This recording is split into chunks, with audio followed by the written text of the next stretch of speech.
If Christ is king, how should the Christian consider the kingdoms of this world? What does the Bible teach us about human authority and what it means to love our neighbors and our enemies? Before we render unto Caesar what is Caesar's, let's know what it means to render unto God what is God's. This is the Biblical Anarchy Podcast, the modern prophetic voice against war and empire. Hello, everyone, and welcome to another episode of the Biblical Anarchy Podcast, a project of the Libertarian Christian Institute and part of the Christians for Liberty Network. This week and every week on Biblical Anarchy, we seek to live counterculture to the empire of man and to instead seek the kingdom of God by unpacking what the Bible teaches about government, authority, and human relationships. I'm your host, Jacob Winograd. So for today's episode, I'm going to be playing for you a clip from a conversation I had about a month ago with Michael Leibowitz, who is the host of the Rational Egoist podcast. Michael is a objectivist libertarian. Objectivism is a philosophy that was developed by Ayn Rand. A lot of people will often just associate libertarianism with Ayn Rand, even though she didn't really call herself a libertarian. And objectivism, although it certainly has overlap with libertarianism, it's not exactly the same thing. Michael is an atheist, and we interact sometimes on social media and have various disagreements.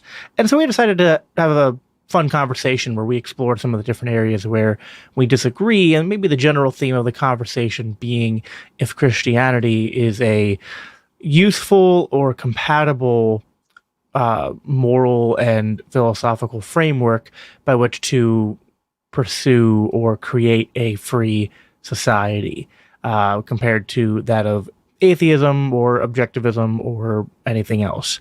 So it was a bit of a weird conversation, and at certain times I was getting, I wouldn't say frustrated, but maybe a little bit exacerbated because it, and I don't attribute any bad faith to Michael. I actually, like him and as a person, and had fun in the conversation, and so I don't think anything he was doing was some sort of malicious intent.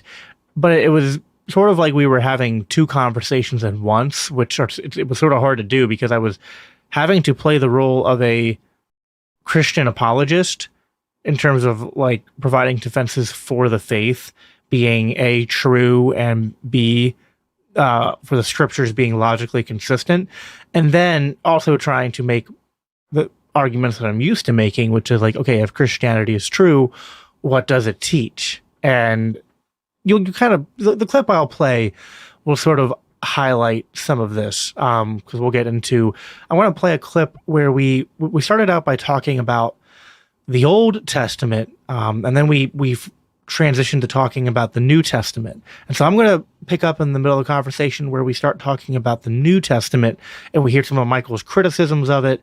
We hear my defenses, go back and forth for a little bit. And then, like always, if you like what you hear and you want to hear more, you can listen to the full extended conversation with the link that'll be in the description. It'll be part of the you can go find it on YouTube under the live streams, or if you are the audio listener, just as a reminder that my full interviews will be on the LCI Green Room feed, which if you're not subscribed to that already, I'll have a link in the description that you can go subscribe to that. Because again, a lot of my live streams and long form interviews are now going to be on and through the Libertarian Christian Institute Green Room. I have another one coming up there with Stephen Wolf, follow up to the one that we had a few months ago. So good idea to go over and check that out, because you'll get it there. You'll get all my interviews on the Biblical Anarchy podcast feed in terms of I'll kind of always be grabbing the best snippets and providing them for you. But if you want to listen to the full ones right when they come out, subscribing to the Green Room is the way to go. Or if you're on YouTube, just make sure you're subscribed. And as always, if you're wherever you're watching, and you guys have been doing this, and I appreciate it. I just want to, really stress that we've had a lot of growth on the YouTube side, and I really appreciate it. You guys have been great with giving thumbs ups and comments, which help boost the videos and the algorithms. I'd love if more of you on the audio side could please, for both here on the Biblical Anarchy Podcast and the LCI Green Room feed, if you guys could leave a review, especially written reviews. That really helps us on Apple and Spotify to get our podcast feeds higher up in the search results in people's suggested boxes. So, but yeah, that's all I have for you guys here in the introduction. I hope you enjoy this conversation with Michael. And here it is. The stuff that we might want to focus on then is, like, even if Christianity was true and you had like all the answers that you needed to be satisfied with the things that you're concerned with, but then you were like, okay, but now is it compatible with libertarianism? Because that might be I would frame it a little differently. And Sure. This is why I wouldn't say compatible with libertarianism, only because libertarianism has so many different branches and different meanings. What I would say, and it's probably in par, right in line with what you mean by libertarianism, is a capitalist society, a free society, a society that respects individual rights of life, liberty, and property. The property that you can gain, not that you have a right. We can describe it that property. Way. Yeah. That's how I would describe it. So, capitalism is ultimately a system for living on Earth. It's a profit system. It requires the use of reason. It requires effort, energy, time, the desire to make things better for oneself. Whereas the New Testament is flagrantly anti-life and anti this world. And it's anti-money, it's anti-profit. So I don't see how it could ever form the basis for a capitalist society. Okay, well, we can handle those. Before I enter that, there was a guy who dropped some super chats, and I feel rude for not reading some of those just quickly here. He said, Christians cannot be pro-government since governments are ruled more or less by the evil one. There are many passages where Satan's referred to as the ruler of this world. Hans Hoppe, the NAP, agrees with most of the 10 Commandments. I would agree with that. Catholics were the first abolitionists. So were Quakers and a lot of other Christians as well. Nothing is so repugnant to human nature as slavery. Slavery is horrible. God rescued the Israelites from slavery, I would say. So that's something to consider too. Appreciate the super chats. Don Juan Plagius 0. I don't even know what that's referring to. That's an interesting name. But yeah, appreciate the super chats. All right, so I don't see where the New Testament is anti-property and anti-profit. I'd be curious to know where you're pulling that from, because I could point to, for example, passages like Matthew 20, the parable of the workers in the vineyard, that explicitly say that the property owner has the right to do with his property whatever he sees as fit, that he has the final say, that he's not even obligated to pay some. Sorry, I didn't silence my phone. He's not obligated to pay some sort of like the parable of the workers in the parable of the workers in the vineyard. Just to summarize it, there's this guy who keeps going out different parts of the day and hiring more workers to try to finish the job. And at the end of the day, he pays them all the same wage, even the ones that came just at the very end. And of course, the people at the beginning get upset, like, what the heck? That's not fair. And he's like, well, this is what we agreed to. Like, you agreed to a denarius, or might have been 10 denarius or whatever. And they agreed to whatever is fair. And I'm deciding to be generous. Who are you to complain? Like, this is what you agreed to. So I don't know. I mean, that's one example. I'd like to hear where you think the Bible, where the New Testament is anti-profit and property. Profit necessarily means an increase in what one has, right? Necessarily. Yeah. Okay. Hebrews 13:5. Keep your lives free from the love of money and be satisfied with what you have. That's one. Matthew 19:24. It's easier for a camel to go through the eye of a needle than for a rich man to enter into the kingdom of God. Matthew 6:24. You cannot serve God and money. Luke 12:15, take care and be on your guard against all covetousness, for one's life does not consist in the abundance of his possessions. Timothy 3:2, For men will be lovers of self, lovers of money, boasters, proud, verbally abusive, disobedient to parents, ungrateful. And then, it goes on and on. For the love of money is the root of all evil. These are all anti-money, anti-profit texts. Well, I think they're just anti the love of money, meaning like to idolize it, to be overly infatuated with money as if it's the ultimate. So I mean, the Christian might say that you should live for more than just making as much money as possible, and that shouldn't be your number one goal. But that isn't to say that it's wrong to seek a profit. Actually, you also have the parable of the talents, where the master gets mad at the worker who doesn't try to grow the talents that he was given. So I agree, and that there's certainly, in my view, contradictions between that and saying be satisfied with what you have. But there's also things against human ambition. Be completely humble and gentle. God opposes the proud, but shows favor to the humble. That is why you said, what's wrong with humility? I don't understand. I'll get to that in 1 second, but there's two very good things here that I want to just get to, and then we'll get into the humility stuff. That is why, for Christ's sake, I delight in weakness, in insults, in hardships, in persecutions, in difficulties.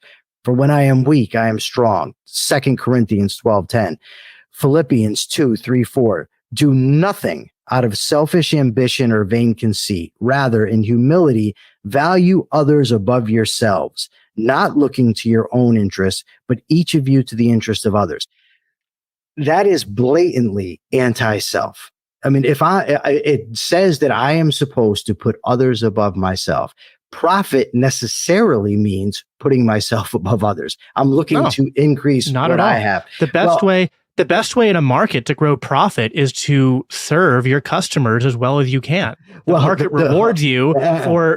No, sir. Well, then why wouldn't you just create stuff and give it to them?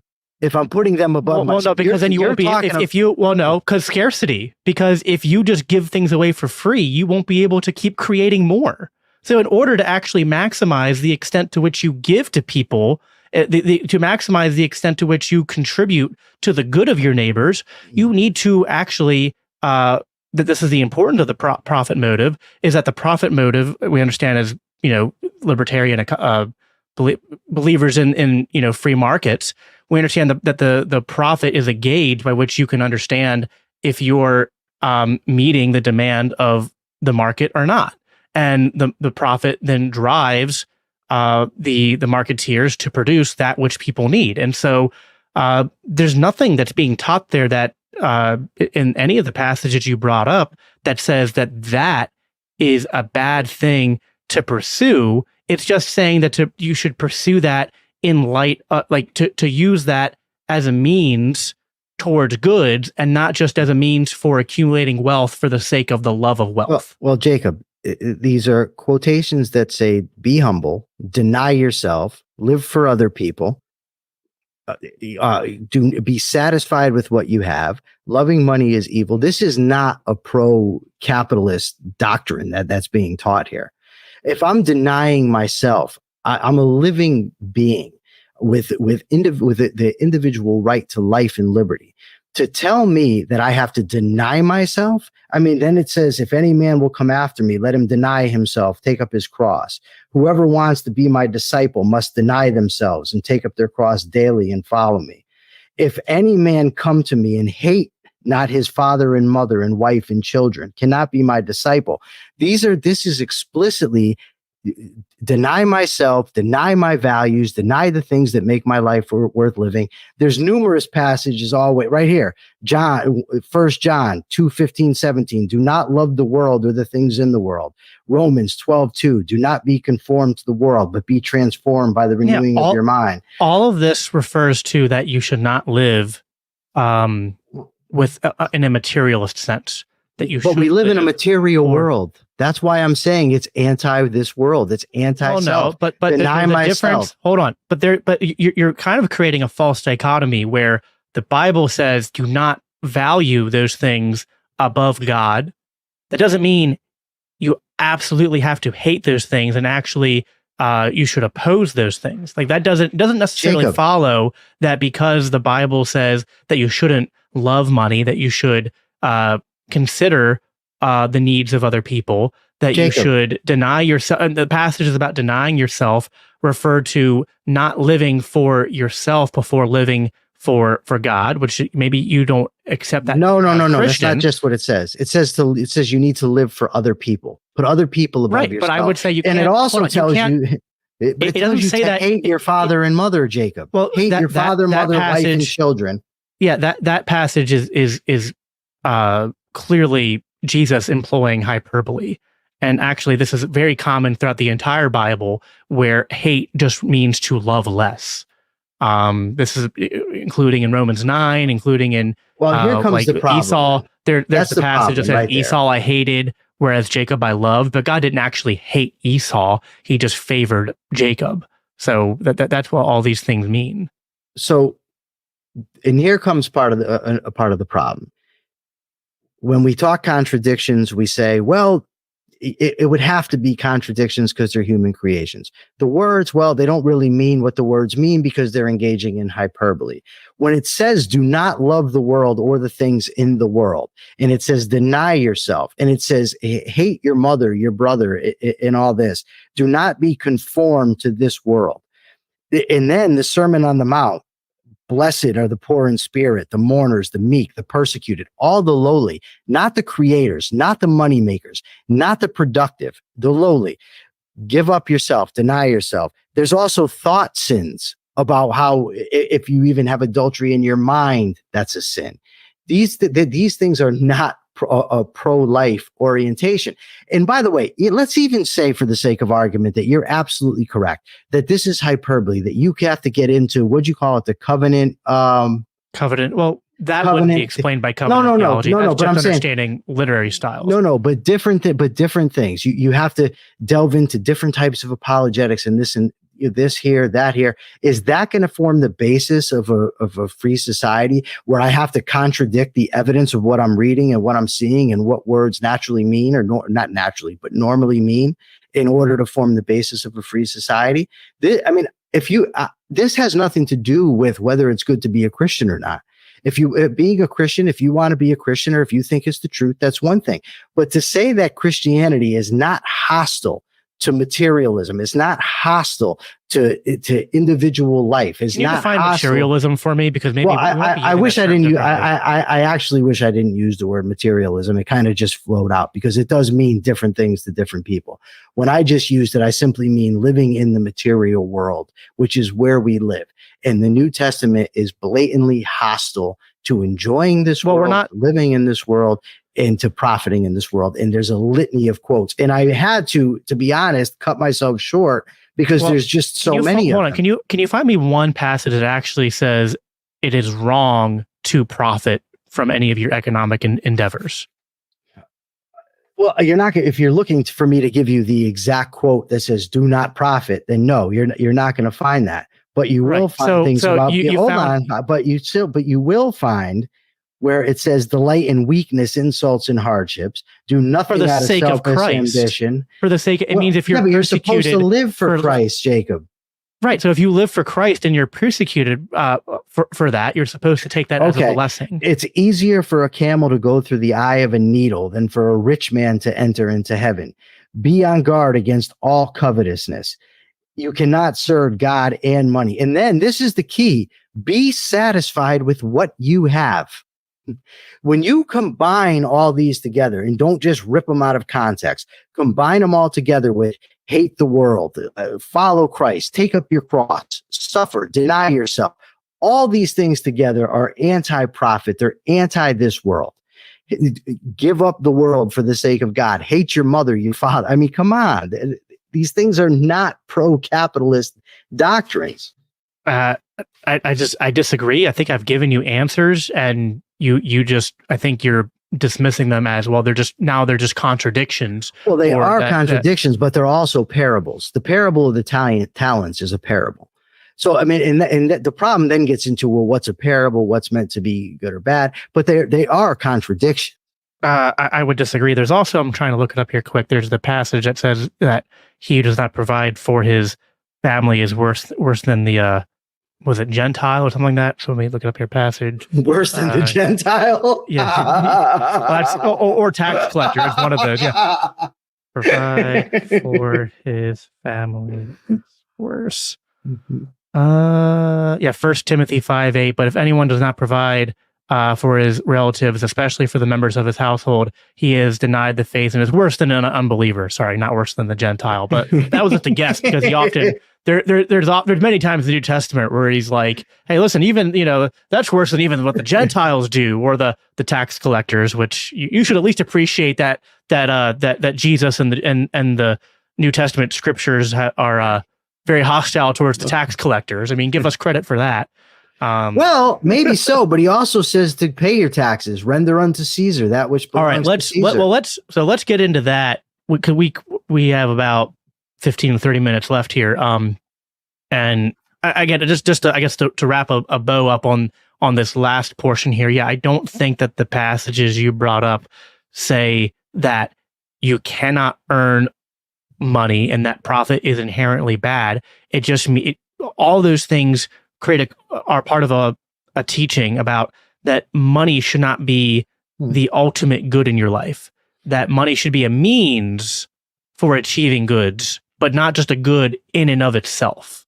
It shouldn't be the thing you worship. It shouldn't be the thing by which you define your purpose or your meaning or your happiness in. And can we juxtapose? Oh, sorry. I'm sorry. I thought you were done. Go ahead. Well, I would say and that is pretty much the consistent Christian teaching. Even if if you don't accept it because you're not a Christian, that's fine. But that is generally the Christian teaching on these things. Christianity on the whole throughout most of history has not been anti, private property and capitalistic. And I would even say you could just apply some logic to this to be like, which is what I was trying to say before. Like, if you're supposed to live for God and for others, now you should be satisfied with like what you ultimately end up with. You shouldn't be making money to try to put yourself ahead, but it's not wrong to make money to pursue the things that God calls us to pursue.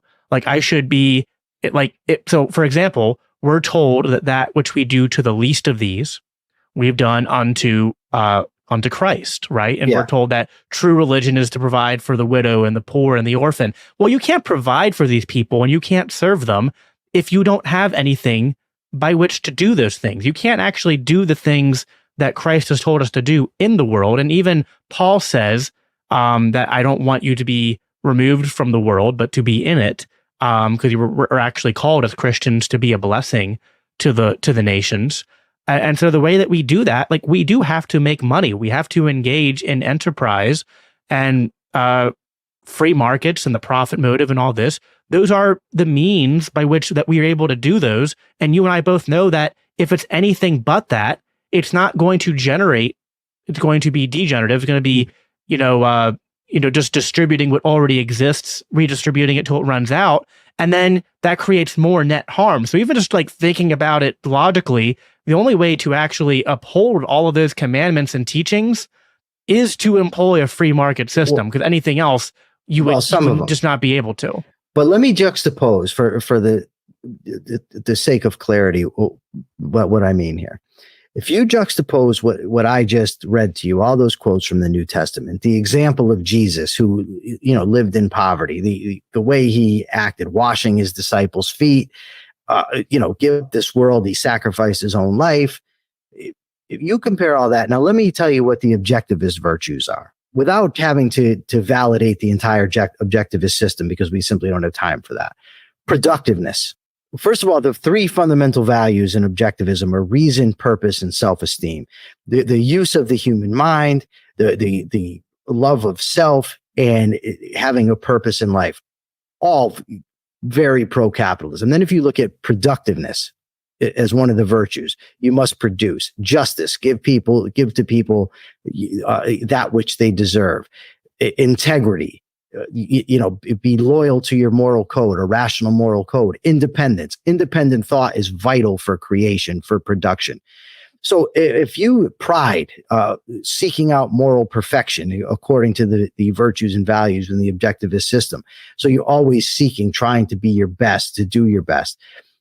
If you juxtapose that with Christianity and the quotes I just read to you and the example of Jesus's life, and you say, well, which would form a better bedrock for a capitalist society? One in which human beings get to live for themselves, live in prosperity, do their best and be their best, or a world in which they're counseled to hate the world, hate their mother, hate their brother, hate their sister, give up all values, live for other people and deny themselves, but they can produce enough so that they can provide to other people. Which is going to form the better basis for a capitalist society? It's not even close. So I don't think objectivism is inherently like evil or bad. Although I know objectivism hates religion, I don't necessarily find that much objectionable to like Rand's definition of rational self-interest. I don't even think that's inherently. No, I know that parts of what Rand teaches in terms of the valuing of the self above all else is at odds with Christianity. But I don't think Christianity is saying that you should, be like, it's not diametrically opposed to that. It's just placing other things, higher than the self. But that you also do have to act in rational self. And I would even say, because like even Rand makes this argument, right? That like, because Rand would often come under criticism for like, well, what about like relationships? And she'd be like, oh, well, when I love someone and I do things like that is in like my rational self-interest. And she would, define that as like, I get pleasure from that. Sure, that's values.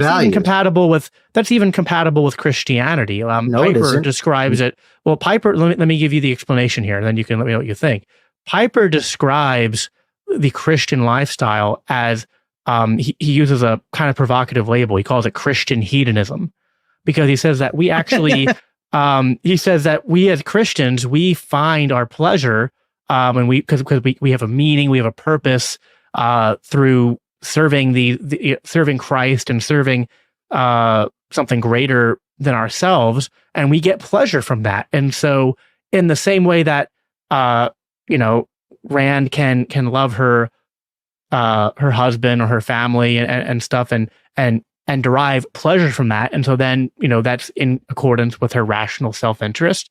I'm rationally self-interested because of my Christian convictions and my values to do these things, not because it's like a burden for me, because I genuinely want to do them, because I actually get immense joy from serving people in the sense of like, helping those less fortunate than me, and also from being productive economically so that I have the resources and economic freedom to do more on behalf of what Christ has commanded me to do.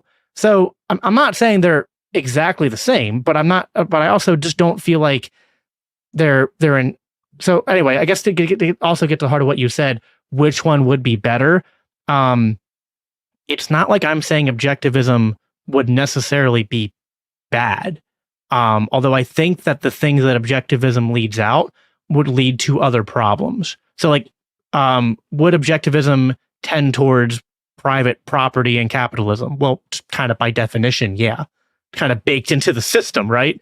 Objectivism and Rand's whole philosophy includes capitalism. So it's almost close to a tautology. It's like, well, if we had would a capitalist society be good for capitalism? It's like, well, yeah. But the things that are left out would be bad for a society in other ways. And so I just reject the claims you made that Christianity is in staunch opposition to capitalism. It's like, no, I think it is completely compatible, and it includes other goods and virtues that I think are very important for society that I don't think are present in objectivism. Well, it's clear, and I don't think you even disagreed, that Christianity requires you to live for other people. That's incompatible with the nature of what it means to be human. But you wanted to get to the other stuff. If you want to stay on this, we can. But I kind of wanted to get to the the Romans 13, 1 and 2, we can do that. The deference to government. So the passage in Romans 13, 1 and 2 says, let every soul be subject unto the higher powers, for there is no power but of God, the powers that are ordained by God.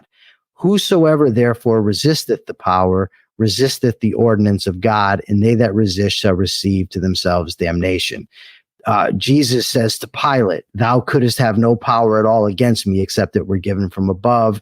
And of course, the aforementioned passage, render unto Caesar the things which are Caesar's. Now, the problem is these are deference to government, but it goes right with the argument that you shouldn't live for this world, that the focus should be on the next world. So you just obey the government, do what it says, pay your taxes.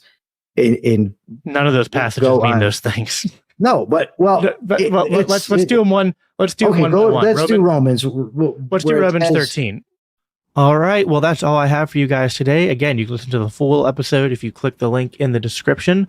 But yeah, fun conversation. It's always fun to engage people you disagree with, and I certainly don't mind. I'm not first and foremost a Christian apologist. I focus more on political philosophy from a Christian perspective, but I'm familiar enough with Christian apologetics, and it's a hobby of mine to study that I thought I did a pretty good job trying to sort of juggle the different objections that were being thrown my way. And as always with Christians, we're told to be prepared to make a defense, and I felt like I was able to do that. So I hope you guys enjoyed this, and that's all we have for you. So we will talk with you again next week. Till then, live at peace, live for Christ. The Biblical Anarchy Podcast is a part of the Christians for Liberty Network, a project of the Libertarian Christian Institute. If you love this podcast, it helps us reach more with a message of freedom when you rate and review us on your favorite podcast apps and share with others. If you want to support the production of the Biblical Anarchy Podcast, please consider donating to the Libertarian Christian Institute at biblicalanarchypodcast.com, where you can also sign up to receive special announcements and resources related to biblical anarchy. Thanks for tuning in.